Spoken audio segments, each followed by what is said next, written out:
Halo, Assalamualaikum warahmatullahi wabarakatuh. Nama saya Hasyifah Ilmi Amimah Ahmad. Saya akan menjelaskan sedikit tentang materi teori behavioristik dan juga teori Al-Mau'idah Hasanah. Silahkan simak video untuk menyaksikan penjelasan dari materi. Pengertian behavioristik. Apa itu behavioristik? Behavioristik merupakan salah satu pendekatan teoritis dan praktis mengenai model pengubahan perilaku konseli dalam proses konseling. Teori behavioristik merupakan pembelajaran yang mengamati dan mempelajari perubahan tingkah laku seseorang sebagai hasil dari pengalaman di masa lalu. Teori ini menekankan bahwa tingkah laku yang ditunjukkan seseorang merupakan teori perkembangan perilaku yang dapat diukur, diamati, dan dihasilkan oleh respons pelajar terhadap rangsangan. Tanggapan terhadap rangsangan dapat diperkuat dengan umpan balik positif atau negatif terhadap perilaku kondisi yang diinginkan. Selanjutnya, Corey menjelaskan bahwa proses konseling yang terbangun dalam pendekatan behavioristik terdiri dari 4 hal, yaitu pertama, tujuan konselor diarahkan pada memformulasikan tujuan secara spesifik, jelas, konkret, dimengerti, dan diterima oleh konseli dan konselor. Kedua, peran dan fungsi konselor mengembangkan keterampilan, menyimpulkan, reflections, clarifications, dan open-ended questioning. Ketiga, kesadaran konseli dan partisipasi konselor ketika proses konseling berlangsung akan memberikan pengalaman positif pada konseli. Keempat, memberi kesempatan pada konseli karena kerjasama dan harapan positif dari konseli akan membuat hubungan konselor lebih efektif. Selanjutnya, terdapat beberapa ahli terkemuka dalam proses teori behavioristik.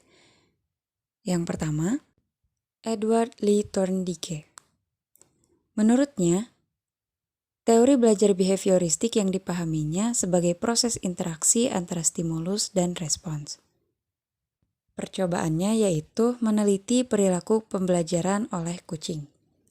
Lalu yang kedua, ada Ivan Petrovich Pavlov, atau yang dikenal dengan julukan Pavlov.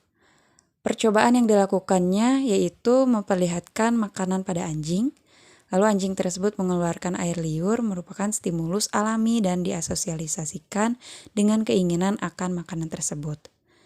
Dari hasil eksperimen Pavlov ini akhirnya melahirkan beberapa hukum pembelajaran, yaitu yang pertama, hukum pembiasaan yang dituntut, kedua, hukum pemusnahan yang dituntut.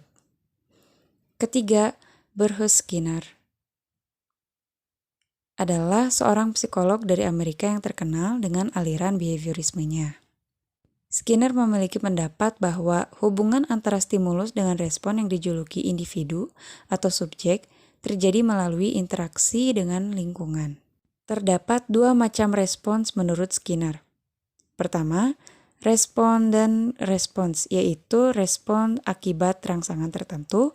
Kedua, operation respons, yaitu respon yang muncul dan semakin berkembang oleh rangsangan tertentu. Lalu yang keempat ada Robert Gagny. Menurutnya, bahwa pembelajaran adalah periode terjadinya penerimaan informasi yang kemudian diolah dan dihasilkan output dalam bentuk hasil belajar. Tahapan proses belajar menurut Gagny yaitu 1. Motivasi, pemahaman, perolehan, penyimpanan, umpan balik, perlakuan, generalisasi, ingatan kembali. Lalu, kategori belajar menurut Gagny yaitu 1. Verbal information, 2. Intellectual skill, 3. Attitude atau perilaku, 4. Cognitive strategy. Lalu yang kelima ada Albert Bandura, terkenal dalam dunia psikologi pendidikan terutama dengan teori pembelajaran sosial, yaitu konsep dalam teori behavioristik yang menekankan komponen kognitif, pikiran, pemahaman, dan evaluasi. Teori pembelajaran sosial ini memiliki konsep utama untuk pembelajaran dengan metode pengamatan.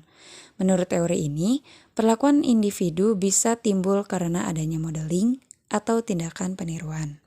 Lalu yang selanjutnya, karakteristik konseling behavioral berfokus pada tingkah laku yang nampak cermat dan operasional dalam merumuskan tujuan konseling, mengembangkan prosedur, perlakuan spesifik, penilaian objektif terhadap tujuan konseling.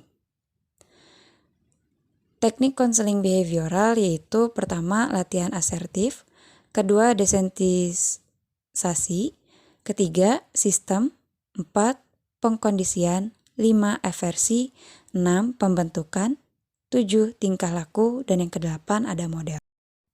Jika tadi sudah memahami teori behavioristik yang mana adalah teori dari barat, maka selanjutnya akan memahami tentang teori al-mau'idah hasanah, yaitu teori dari Islam. Pengertian dari al-mau'idah hasanah yaitu bagian dari teori bimbingan konseling Islam dengan cara mengambil pelajaran-pelajaran dari perjalanan kehidupan para nabi dan rasul. Bagaimana Allah membimbing dan mengarahkan cara berpikir, cara berperasaan, cara berperilaku, serta menanggulangi berbagai problem kehidupan. Bagaimana cara membangun ketaatan dan ketakwaan kepadanya, bagaimana cara mereka mengembangkan eksistensi diri dan menemukan jati diri dan citra diri. Bagaimana cara mereka melepaskan diri dari hal-hal yang dapat menghancurkan mental, spiritual, dan juga moral. Yang dimaksud dengan al-mau'idah al-hasanah ialah pelajaran yang baik dalam pandangan Allah dan Rasul-Nya, yaitu dapat membantu klien untuk menyelesaikan atau menanggulangi problem yang sudah dihadapinya. Selanjutnya terdapat teknik mau'idah hasanah. Mau'idah hasanah dalam bimbingan dan konseling merupakan teknik yang bersifat lahir yang dapat dilihat, didengar, atau dirasakan oleh klien, yaitu dengan bentuk nasihat. Teknik ini dapat dilakukan konselor pada pelaksanaan bimbingan dan konseling, baik yang bersifat individu ataupun kelompok. Maksudnya, dalam konseling, konselor lebih banyak menggunakan lisan, yaitu berupa pertanyaan-pertanyaan yang harus dijawab oleh klien dengan baik dan jujur, serta juga benar, agar konselor bisa mendapatkan jawaban-jawaban dan pertanyaan yang jujur dan terbuka dari klien, maka kalimat yang dilontarkan konselor harus berupa kata yang mudah dipahami, sopan, dan tidak menyinggung atau melukai hati perasaan klien.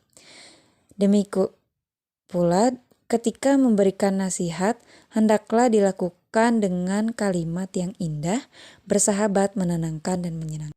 Selanjutnya beralih pada materi mau'idah hasanah. Yang pertama Al-Quran, kedua As-Sunnah, perilaku Rasulullah, ketiga Al-Athar, perilaku para sahabat Nabi, keempat pendapat atau ijtihad para ulama, kelima pendapat atau penemuan pakar non-muslim seperti teori psikoanalitik Freud, teori behavioristik dari Skinner, teori humanistik dari Maslow, terapi client-centered dari Carl Rogers.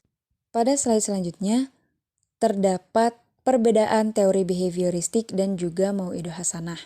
Yang pertama, teori behavioristik lebih pada bagaimana teori yang sekiranya cocok untuk perubahan pada konseli. Sementara itu, teori mau'idah lebih bagaimana teori untuk penerapan pada konselor. Kedua, teori behavioristik menghilangkan kebiasaan buruk untuk lebih meningkatkan kepekaan. Sementara teori mau'idah hasanah, bagaimana cara mereka melepaskan diri dari hal-hal yang dapat menghancurkan mental, spiritual, dan moral.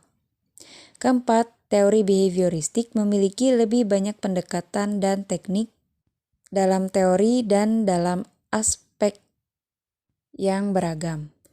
Sementara teori mau'idah hasanah tetap fokus pada pendekatan bagaimana konseling kembali dekat dengan Allah dan memahami pelajaran yang baik dalam pandangan Allah dan Rasul-Nya. Lalu selanjutnya ada teori behavioristik menekankan pentingnya lingkungan dalam proses pembentukan perilaku. Sementara itu, teori mau'idah hasanah menekankan konseli untuk memahami bagaimana Allah membimbing dan mengarahkan cara berpikir, cara berperasaan, cara berperilaku, serta menanggulangi berbagai problem kehidupan yang lainnya. Demikian pemaparan yang bisa saya jelaskan.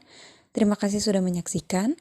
Mohon maaf apabila terdapat banyak sekali kekurangan dan juga kesalahan. Terima kasih. Wassalamualaikum warahmatullahi wabarakatuh.